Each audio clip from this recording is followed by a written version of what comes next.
Subscribe कीजिए self अध्ययन गुरुजी channel को और रिंग आइकन को दबाइए लेटेस्ट अपडेट के लिए। वेलकम फ्रेंड सेल्फ अध्ययन पर। आज की क्लास में क्वेश्चन नंबर 6, भारत में बेरोजगारी के क्या कारण है और भारत में इनको दूर करने के लिए जो बेरोजगारी है उसको सरकार ने किन किन नीतियों को यहाँ पर अपनाया है।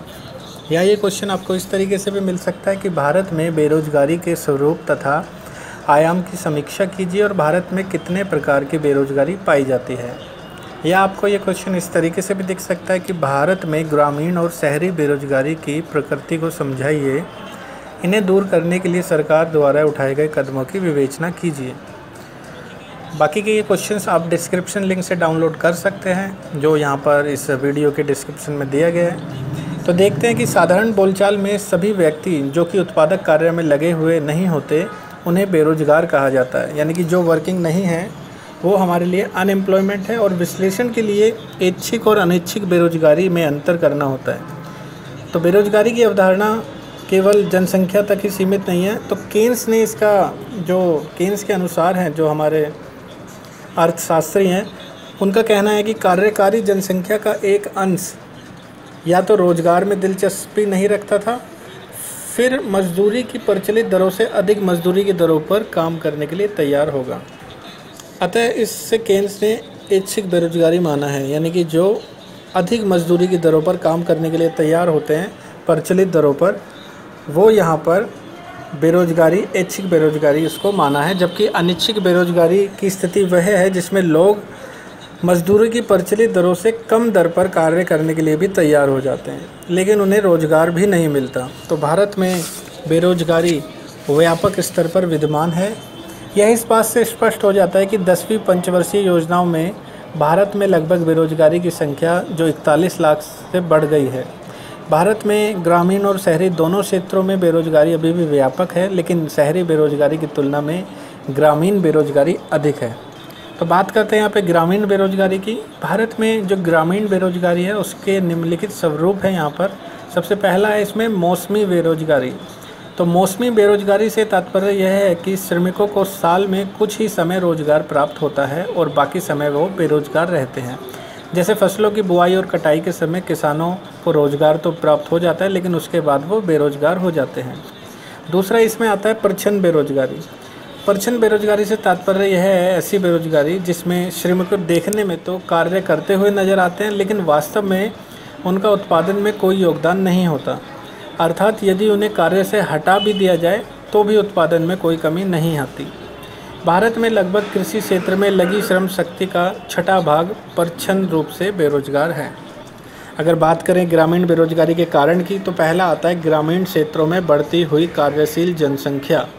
ग्रामीण क्षेत्रों में बढ़ती हुई कार्यशील जनसंख्या के फलस्वरूप रोजगार की जो मांग है वो तीव्र गति से बढ़ रही है और रोजगार के अवसर में वृद्धि रोजगार की मांग की तुलना में कम दर से हो रही है, जिसके कारण ग्रामीण क्षेत्र में बेरोजगारी फैल रही है। दूसरी अगर बात करें तो बहुफसलीय प्रणाली का अभाव। बेरोजगारी की समस्या के कारण बहुफसलीय प्रणाली का अभाव है। इससे तात्पर्य यह है कि भारत के कृषि क्षेत्र में अधिकांश भूमि पर रबी और खरीफ की फसलें ही उगाई जाती हैं। इस कारण श्रमिकों को साल में कुछ महीने ही फसलों की कटाई और बुआई के समय ही रोजगार प्राप्त होता है।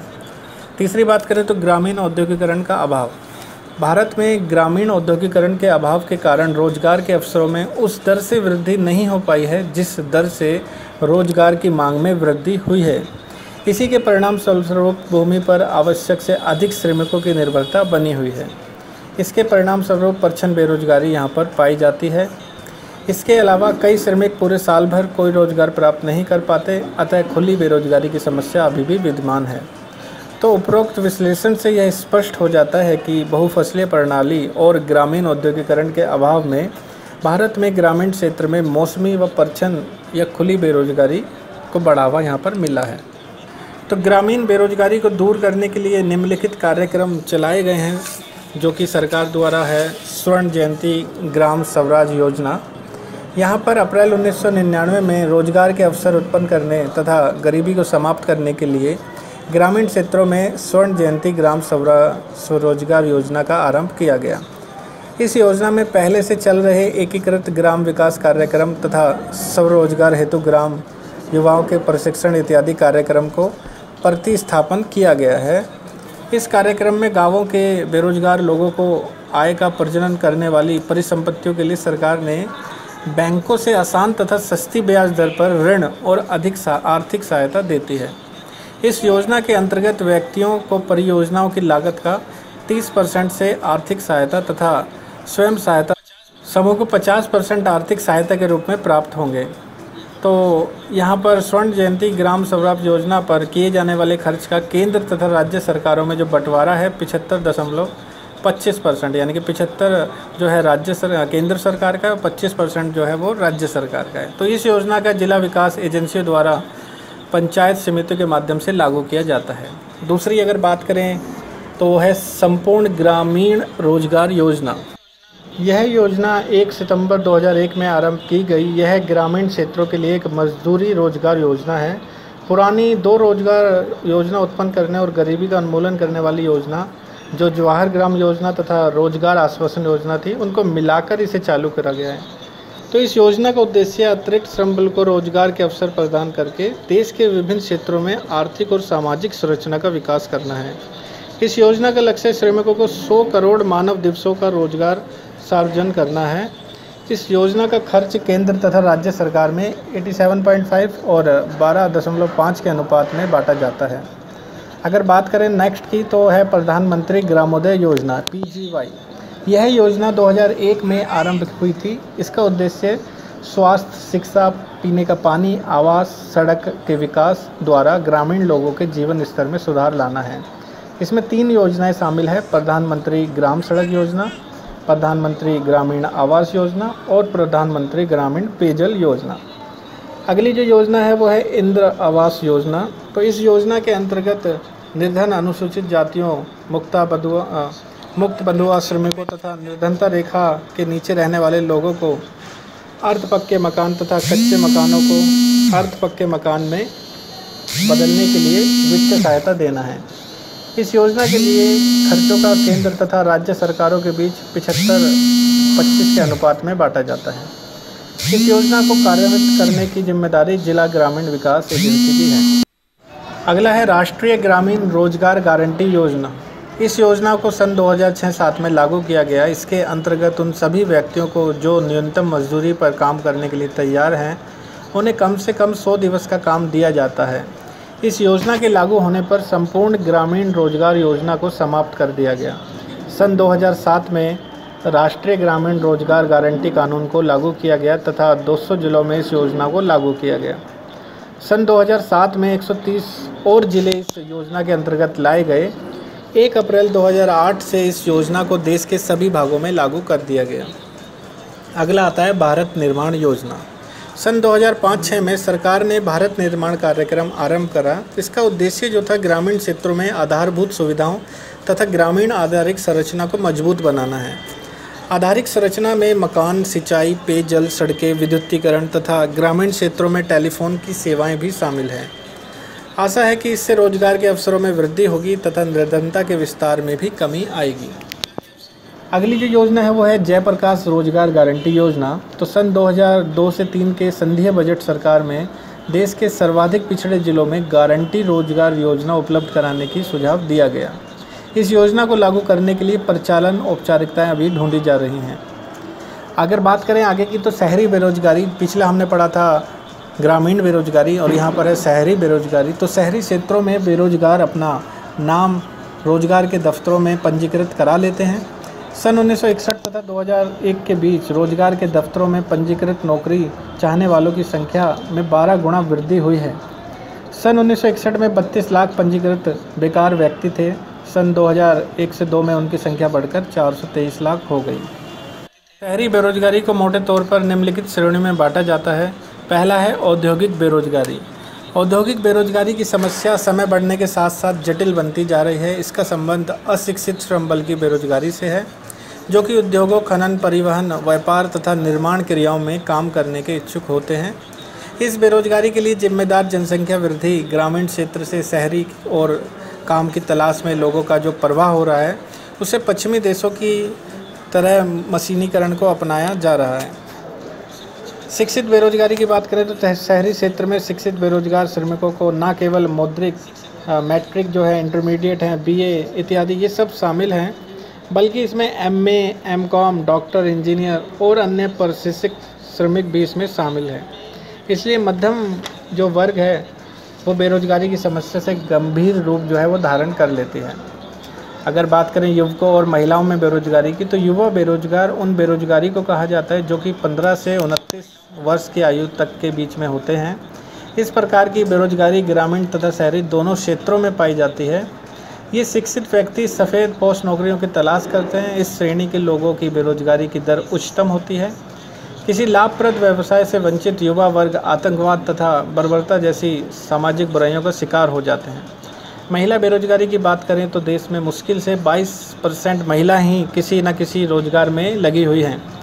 लगभग 78% महिलाएं घरेलू कामकाज में लगी रहती हैं।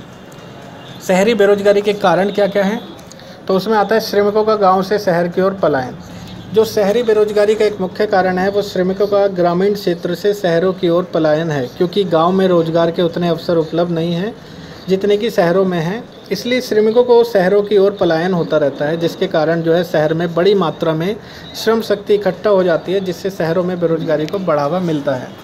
दूसरा आता है मानव शक्ति आयोजन का अभाव। भारत में इंजीनियर, मेडिकल तथा अन्य पेशेवर पाठ्यक्रमों में प्रवेश की जो व्यवस्था है, इनकी भावी मांग की तुलना में कई अधिकता पाई जाती है। इस प्रकार शिक्षित श्रमिकों की मांग की तुलना में पूर्ति अधिक हो जाती है, जिसके कारण बेरोजगारी को बढ़ावा यहाँ पर मिलता है। आगे बात करें तो स्वरोजगार के अवसर हैं उनका अभाव होना। तो भारत में बेरोजगारी के बढ़ते हुए आकार का एक कारण स्वरोजगार के अवसरों का अभाव है। शिक्षित और प्रशिक्षित श्रमिक जैसे डॉक्टर, इंजीनियर इत्यादि अपने व्यवसाय को संचालित करने के लिए रोजगार की मांग करते हैं। क्योंकि पूंजी और साधनों का इनके पास अभाव होता है, इसलिए रोजगार की व्यवस्था ये नहीं कर पाते और रोजगार के अभाव में बेरोजगारी का इनको सामना करना पड़ता है। दूषित शिक्षा प्रणाली। तो भारत में शिक्षा प्रणाली स्वरोजगार प्रणाली से जुड़ी हुई है। इससे आशा यह है कि हमारे विद्यालय, महाविद्यालय और विश्वविद्यालय के जो पाठ्यक्रम हैं उसमें स्वरोजगार को प्रोत्साहित करने योग्य वह नहीं हैं। अधिकांश विद्यार्थी केवल डिग्री प्राप्त करने के लिए ही कॉलेज में प्रवेश लेते हैं, लेकिन ये डिग्रियां उन्हें लाभप्रद रोजगार देने में सहायक नहीं होती। पांचवा है इसमें पूंजी प्रधान औद्योगिकरण प्रणाली। तो भारत में विकास की जिस रणनीति को यहाँ पर अपनाया जा रहा है वह श्रम प्रधान नहीं है, बल्कि पूंजी प्रधान है। इसके परिणाम फलस्वरूप औद्योगिकरण की प्रक्रिया में रोजगार के अवसरों में धीमी गति से वृद्धि हुई है। अगला आता है इसमें लघु और कुटीर उद्योगों का पतन। तो स्वतंत्रता से पहले की अवधि में ब्रिटिश सरकार द्वारा विभेदीकृत औद्योगिक नीति अपनाने के कारण छोटे पैमाने के जो उद्योग थे और कुटीर उद्योग थे उनका पतन हो गया है। ब्रिटिश सरकार द्वारा अपनाई गई औद्योगिक नीति तथा भेदमूलक जो नीति है उसके कारण इनमें काम करने वाले कारीगर और इनमें उत्पादित वस्तुओं की मांग ठप हो गई है। 1991 की औद्योगिक नीति के पश्चात इन उद्योगों को जीवित करने का प्रयास अब किया जाता है। अगर बात करें तो भारत सरकार द्वारा शहरी बेरोजगारी को दूर करने के लिए जो कार्यक्रम चलाए गए हैं उसमें पहला आता है स्वर्ण जयंती शहरी रोजगार योजना। इस योजना को 1 दिसंबर 1997 में आरंभ किया गया था। नेहरू रोजगार योजना तथा प्रधानमंत्री एकीकृत शहरी निर्धनता उन्मूलन का कार्यक्रम इस योजना में विलय कर दिया गया, यानी कि जोड़ दिया गया है। इस योजना का जो उद्देश्य है वो है शहरी बेरोजगारी या अल्प रोजगारी व्यक्तियों को स्वरोजगार या मजदूरी रोजगार प्रदान करना। इसमें जो निम्नलिखित कार्यक्रम है वो 2 हैं कि शहरी स्वरोजगार योजना, जो शहरी स्वरोजगार कार्यक्रम है, और शहरी मजदूरी रोजगार कार्यक्रम। इस योजना में जो कुल खर्च है वो 75% केंद्रीय सरकार देखती है और 25% राज्य सरकार को वहन करना होता है। दूसरा है इसमें प्रधानमंत्री रोजगार योजना। यह एक स्वरोजगार योजना है। इसका उद्देश्य शिक्षित बेरोजगार युवकों को रोजगार प्रदान करना है। इस योजना के अंतर्गत प्रशिक्षण तथा सस्ती ब्याज दर पर बैंक ऋण शिक्षित बेरोजगारी को दिया जाता है ताकि वो अपने छोटे उद्यम लगा सकते हैं। सन 2003-4 में 30% लोगों को इस योजना के अंतर्गत रोजगार दिया गया। और आखिरी जो है हमारी जवाहरलाल नेहरू राष्ट्रीय शहरी नीतिकरण जो मिशन है उसमें इसका उद्देश्य था कि शहरी निर्धन लोगों को मूलभूत सेवाएं प्रदान करना तथा शहरी क्षेत्रों की गंदी बस्तियों तथा आवास सुविधाओं का विकास करना। अर्थात शहरी गरीब लोगों को मूलभूत सेवाएं तथा आधारित संरचनात्मक सुविधाएं प्रदान करना है। रोजगार के अवसरों को बढ़ाकर गरीबी को चुनौती देना इसका लक्ष्य रखा गया है। तो ये थी सारी योजनाएं जो भारत सरकार द्वारा शहरी बेरोजगारी को दूर करने के लिए चलाई गई थी। आगे के क्वेश्चंस के लिए जुड़े रहिए सेल्फ अध्ययन के साथ। Thank you.